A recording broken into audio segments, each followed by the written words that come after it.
Good evening, everyone. Welcome to the Prepared Mind Initiative. My name is Dede Yomojabano, and I'm going to be your host for today. For our first timers, the Prepared Mind Initiative is an organization ready to help the youth discover their talents and also help them build it. Before we begin today's session, I'd want to know how prepared you are on a scale of 1 to 10. I'd also want you to like, share, subscribe, and to comment on today's session. Today, we have a multi-talented and innovative guest in our midst. But before I introduce her, I would want to read her biography.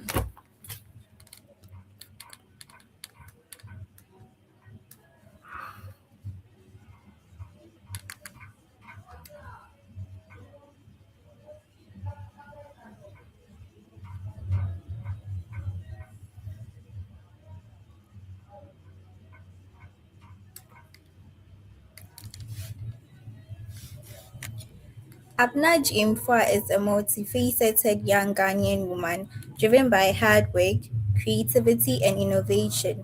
From an early age, she saw the world not just as it was, but it could be. Her dedication to writing led her to become a certified SEO content writer, channeling her voice through guides, lifestyle pieces, travel tales, and tech-related content. At age 16, she founded Project Ghana, an organization committed to addressing critical issues such as streetism awareness, environmental sustainability, and climate change. Abna manages a gift shop specializing in customizations and template-based packages, blending her creativity with business acumen to craft meaningful and personalized experience. Her enthusiasm for tech innovation has led her to participate in robotics competitions, pushing the boundaries of her technical skills and creative thinking. As a past member of the Black Sisters in STEM, she connected with trailblazing women committed to breaking barriers and uplifting others, and presently, under a mentorship training with STEM Shikan, Abena is currently furthering her education in mining engineering. Please help me welcome Abena Jinfwa Abuaje.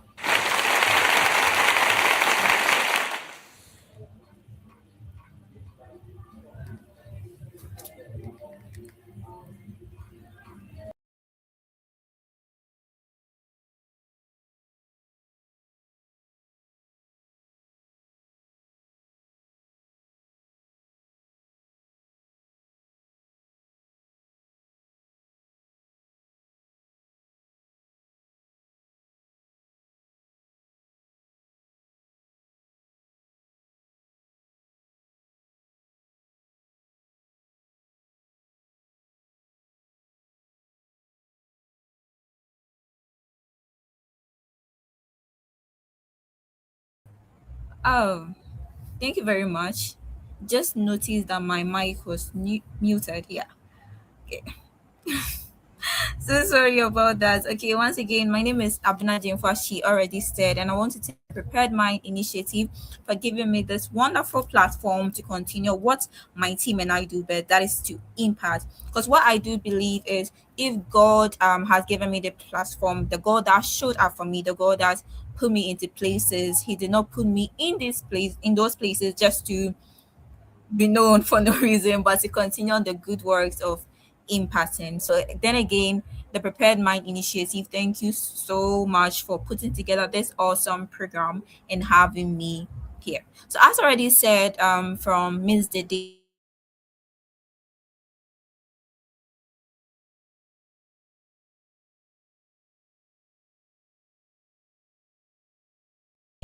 is it okay, it's good, it's back. A lot of people will just jump onto, giving all the accolades, telling you, well done, forgetting that it's how do I even put it? It doesn't sound as silver, as in it was laid on a silver platter. That, okay, you want to do this, so go get it. Or let's say, oh, probably she had a support system. So as we go along the lines, I'll dive more into how I was able to come together, I was able to bring together a team, how we're able to fund our team and still, sustain this NGO for 5 good years and we are still doing marvelously well. And once again, we're not doing this alone. We are able to do this because of the community that we've built around the NGO. Okay, so that will get into that is one key word for today's meeting: community building. So when it comes to managing an NGO, okay, when it comes, there's so much that goes into it. There's so many nuances that people don't really pay attention to. Some people think it's all about writing sponsorship letters or having this particular person on your team who's funding you. It's not even just about the money. Some, there are NGOs out there that maybe are being funded by incredible good looking people and or but then those NGOs don't even last long.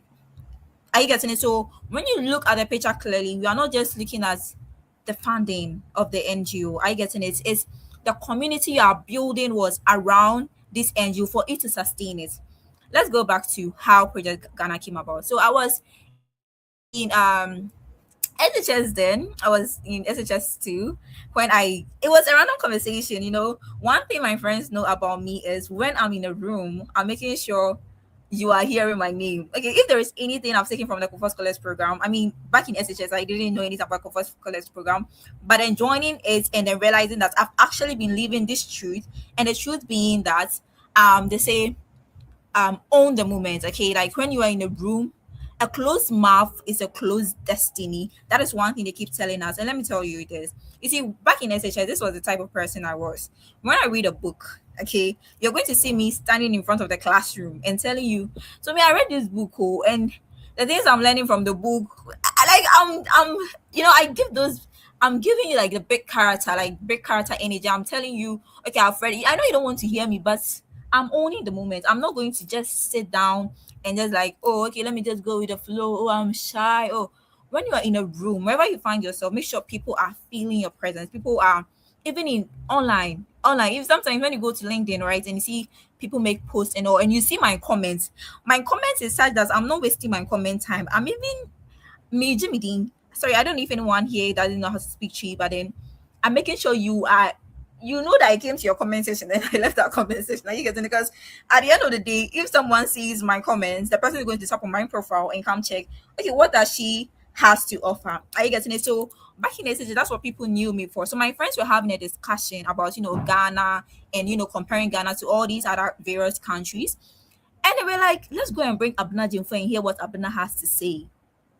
Let's just have its own moment. Okay, just imagine how your friends see you to a particular level, that they're having conversations and they're like, oh, let's go bring Roberta and let's hear what Roberta has to say. That was how even Project Ghana came about, because it was just a conversation they were having, and I was my somewhere doing my own thing as usual. And they come calling me into the conversation and they're like, I'm not sure, what do you think about Ghana, becoming a developed country? That was what they said. And I was like, well, at the moment, might look very unrealistic for Ghana to, get to where US or China is at. But then the one thing our country fails to see is some little issues, like some issues that those up there consider them minor, but it's because of these problems, it's these same problem that aggravates what the bigger ones. And I was like, you know what, if we sit down and come together as a group, we can actually do something right there on the very spot. Someone told me, Abena, this thing is not going to last long. Oh. And I was in SHS then, and my friends were telling me that they're like, it won't reach anywhere. And you know what I did? I was like, sure. I didn't say sure to go and sit back. I said sure to say, watch me make it happen. And right after I said a sure, I wrote a letter to my cousin who was in Wesley Girls Senior High School. I schooled in a Brick Girls, by the way. So my cousin was in Wesley Girls Senior High School. I wrote a letter. I was like, I want to start an NGO. Tell your girls about it. If they want to join, send me back the letter with their names and numbers, and then we'll create a WhatsApp page and we'll take it from there. That was it. I getting it. So it doesn't just end as having a great idea, and it doesn't just end as you not making sure people know about who you are or your type of personality and what you can do. But then again, the circle of friends you have around you. So just imagine after I was told this in that moment, and I sent a letter to my cousin, and my cousin is like, Abena, wait, dear, I don't think it's gonna work. So let's stop it or anything. I would have just, I'll be like, oh, so this one person that I wrote a letter to is also saying no. At that point, it's not like maybe I would just stop, but then you have like little faith in what you can do. I get in it. But then because she was someone with a good thinking mindset as well, or someone with, the part of the Bible that talks about this, so the parable of the sower, the seed that fell in the good soil, what happened to it? They grew and was a bountiful harvest. That is the same thing with our circle. So the people that you have around you influence or shape how your life is going to be like. I guess. And so just imagine if that letter I sent was to the wrong person, would Project Ghana be here to this very day? I get in it. So it starts again. It continues again from the people around you, people that are going to feed you, the people that are going to tell you, you can't do. There are days where it gets very challenging, and I can test a random person. I'll be like, today, I'm like, and there are people that are going to ask you, what are the problems, what are the solutions, what do you think we can do to help you? Those people that are going to tell you, I think this is going to be very complex, as you are saying. So let's just stop. I get and have people that are going to help you find solutions to things you can't do. And those are some skills that you need to run, not just an NGO, but even your own company as well. Do you get it? Have friends that when you say you want to buy a car, they won't tell you that two cities car you don't have, or they won't tell you that you don't even have 100 cities in your account. They will tell you that what type of car do you want to buy. Do you get what I just did there? Have friends that when you say you want to buy a car, they won't tell you that now you that you don't have 500 cedis coin in your account, you want to buy a car. No. Have friends that are going to ask you, what type of car do you want to buy? And when you check your friend circle and you're not having that, and you see that the point of life, the where you are in your life right now, you are thinking it's not working for you, then you need to be doing some researching. You need to be doing some filtering in your circle. I get in it. Yes. So one thing again I would like to bring attention to is when people usually have ideas or when they want to start things, they're very excited about it. That's sure, that's very good. But then again, we have what we call sustaining an idea, sustaining what you want to build. When I started Project Ghana again, I had friends I started with, okay? So after a year or two, they felt entitled to, let's say, executive positions because, oh, I was there for the very from the very start. So there is no way Abena is going to say she can take me off the team. Guess what? I took them off the team. And this is not to say I was being cruel or I was being oh, I was there with you from the start. No, running, sustaining an NGO does not, the foundation is not on I was there with you from the start. It is you were there with me from the start, but I'm still with you as we are shaping, and I'm keeping up with that energy to ensure that we achieve the bigger vision. I get it because a lot of people tend to lead with empath. Like when it comes to, some of these leadership positions, it's okay to have a good heart. But when the things that are supposed to be done are not being done, you have to make the hard decisions, you need to make them if you really want to see the things survive. I get it. So she was a very good friend, okay? But then you are not you're not seen to task, you're not up to task. So you need to go. And we are still friends. The friendship didn't end because I took you off the team. I took you off the team because you were not delivering. I get in it. And in sustaining anything that you want to see grow, you need to make the harder decisions. That's not the time to be playing best friend because it's my best friend. I told my best friend to write a letter to, let's say, Casapreco for sponsorship, and she come back with excuses all the time. But then you're like, oh, it's my friend. Let me do it. Let me do it. Every day you're doing it until it gets too exhausting for you. Because and when it comes to running some of these things, there are various components that come. There are various parts that come to it. So when you say you are doing all by yourself, trust me, you get tired. And for someone like me who's not just running an NGO and have like so many other things on my plate, I am not going to let you be the reason the company is going to fail or the NGO is going to fail just because you are my best friend. Are you getting it? So we need to make the hard decisions when necessary. When if you want to sustain an NGO or a company or anything like that. Are you getting it? Again, another lesson that this journey has taught me is, leadership can be very lonely. I'm not even going to lie to you. Leadership can be so lonely. There are days where it's just you and your thoughts. You'll be thinking, gee, is it all worth it? Is it all worth my energy? It's so because there are times that you feel like you are misunderstood. People don't understand what you are aiming at. And trust me, they honestly don't understand, and it's fine. It's honestly fine for them not to understand, because you are the vision bearer. You know the goal. God gave the vision to you. So it's your responsibility not to give up, in as much as at some point it's going to feel so lonely. I get it. So usually, as vision bearers, there are times that you feel like it's just you on the path. You feel like, oh, everyone is not there for you, or I'm alone with my thoughts. What am I going to do? Then again, you need to be praying. I don't know what your faith is, but whatever religion you are affiliated to, take it with all due seriousness.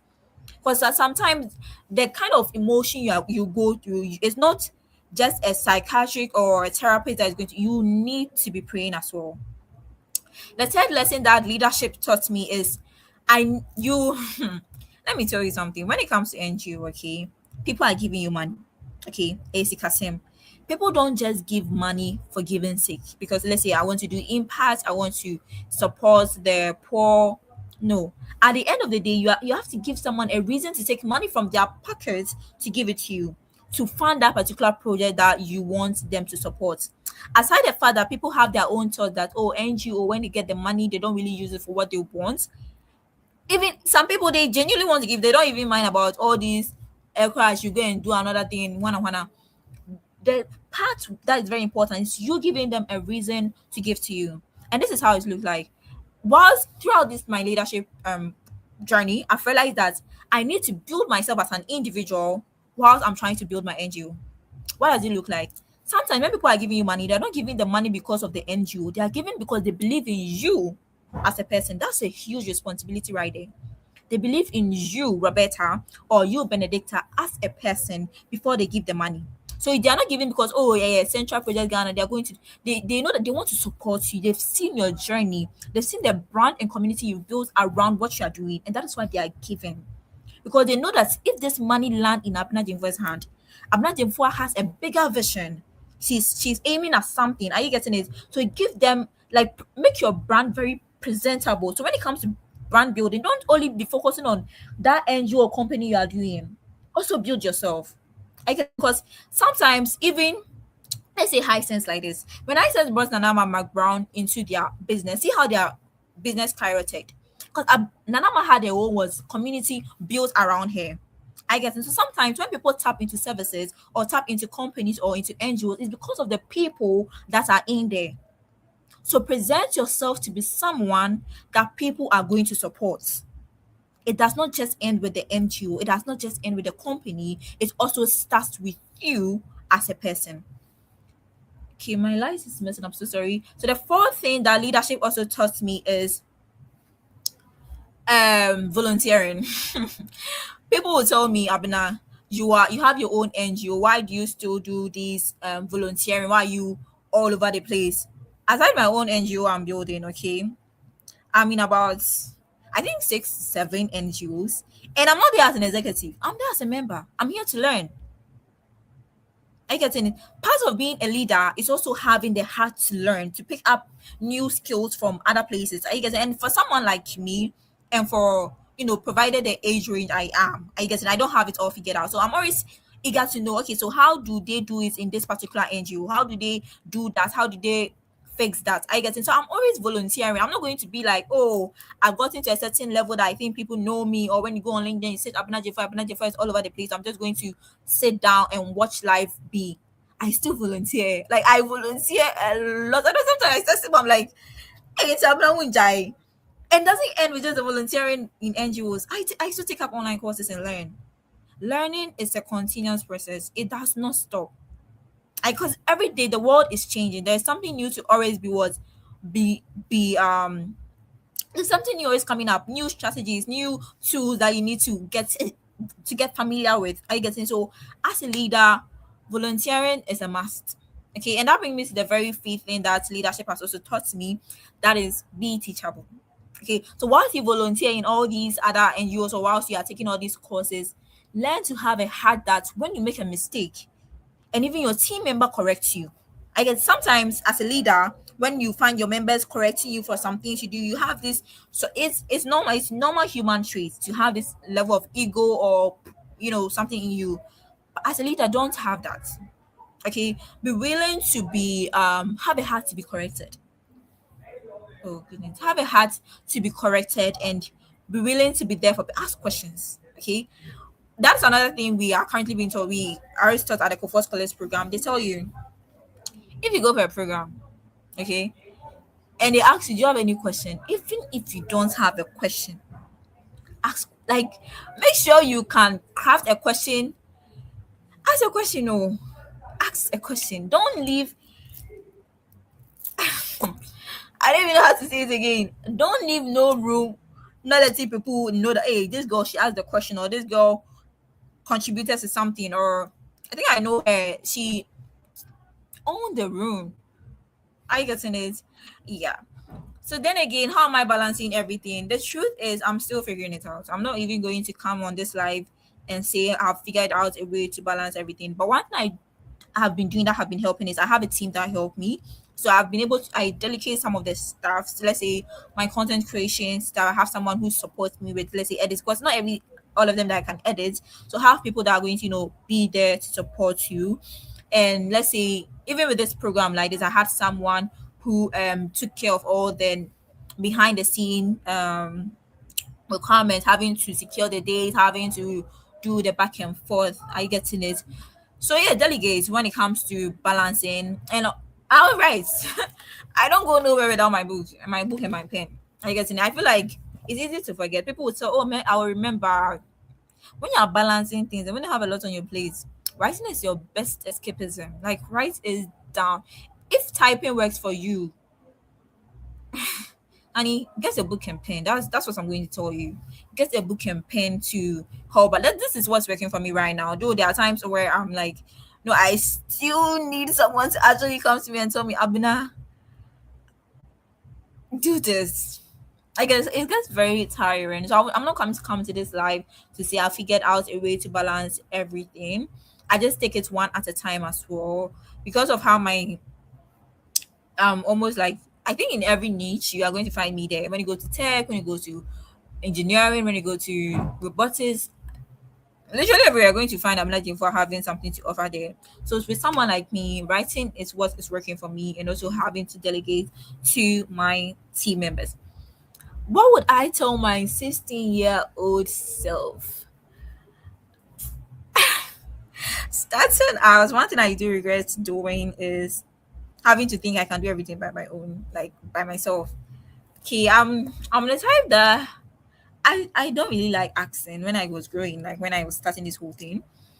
I thought, okay, if I had to do something, I can just Google it up and just, I think that's how I actually self-taught myself a lot of things. Because even with LinkedIn, how I navigated the platform, it's not like I joined any of these LinkedIn cohorts. No, no, no, no, no, no. I figured out LinkedIn on my own. Like I had to go by the hard book. I ain't getting it, but it's not like I regret doing any of that. But one thing I would want to tell anyone listening to me right now is you can't do it all by yourself. If you have to reach out to someone to support you in whatever way, then ask for that help. Okay, so yes, my younger self, Abina, please rest. Learn how to rest. Sleep so that those acne pimples, those things will not be disturbing you. Sleep. You have to always ask for help. Don't fear small beginners, and go out, start with what you have. Okay, let me just say this before we call it a wrap because we'll be wrapping this up very soon.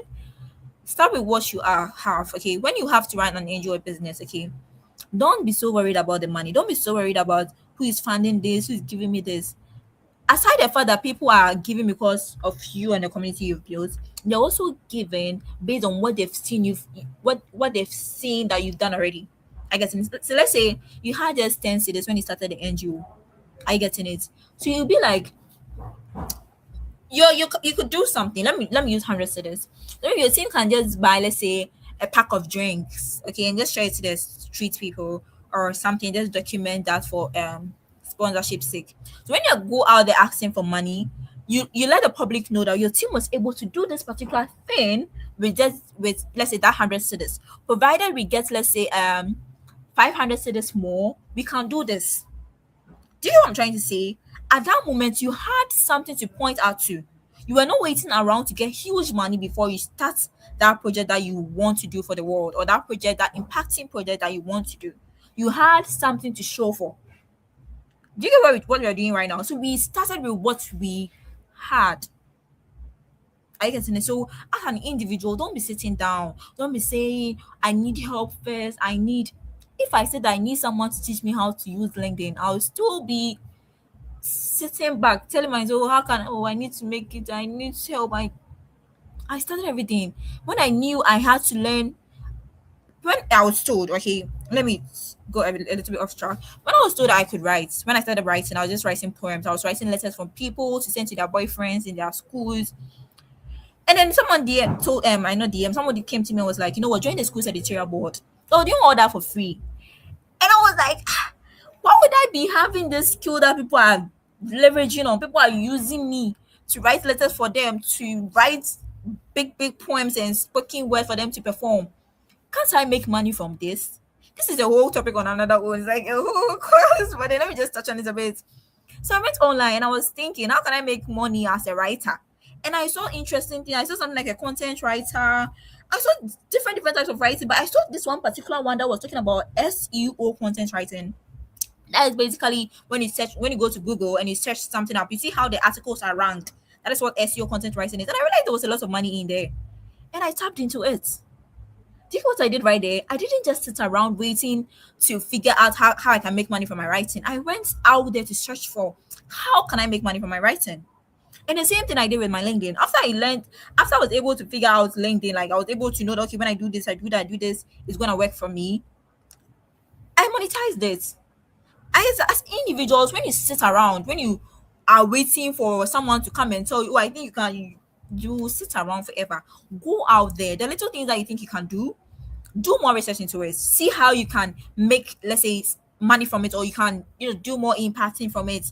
I guess I feel like one thing, my mom was always telling me, was like, hey, what dear, you have this, there's a red favor or something, like when you speak to people, they would want to do, I don't know, like persuasive communication. And that is one skill I use with my NGO to get more people to join what I do. So as an individual, when you realize your competitive advantage or something that push you out there, you make sure you're utilizing it very well, like you're very utilize it.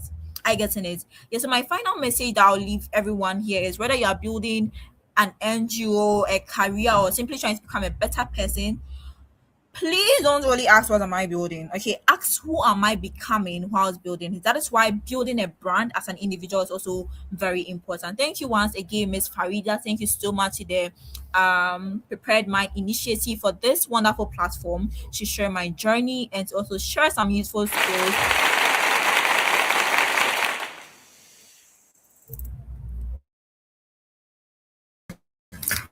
Thank you, Abna, for educating us on your life journey. We've learned a whole lot.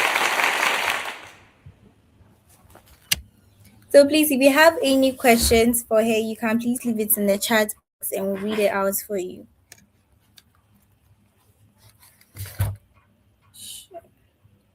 Abna, so my question for you is, since you started your journey, what has been the most difficult times?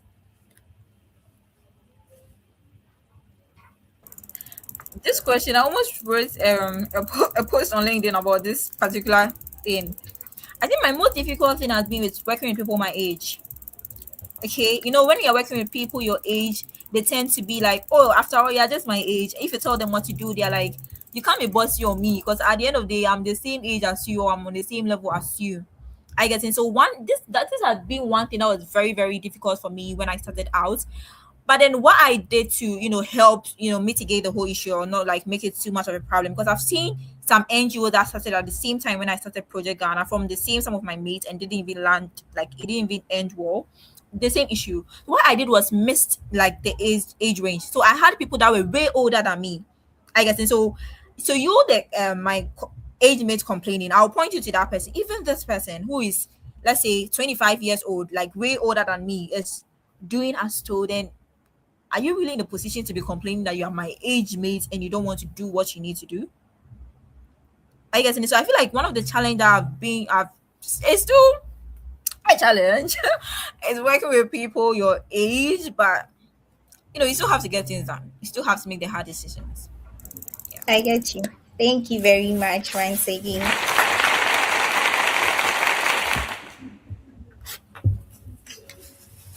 Please don't forget to like, share, and to subscribe on today's session because we've learned a whole lot. Abna has educated us on her life journey, and I hope we've taken one or two things to also help impact on our lives. And please don't also forget to watch our session. If you haven't gone to watch it, please do well to watch it. And then there are more educative sessions to come. The Prepared Mind Initiative, once again, is an organization ready to help build the skills of young individuals. So please do well to join and also watch our sessions because they are going to help educate you. See you next time as we bring you more educative sessions. It's a bye.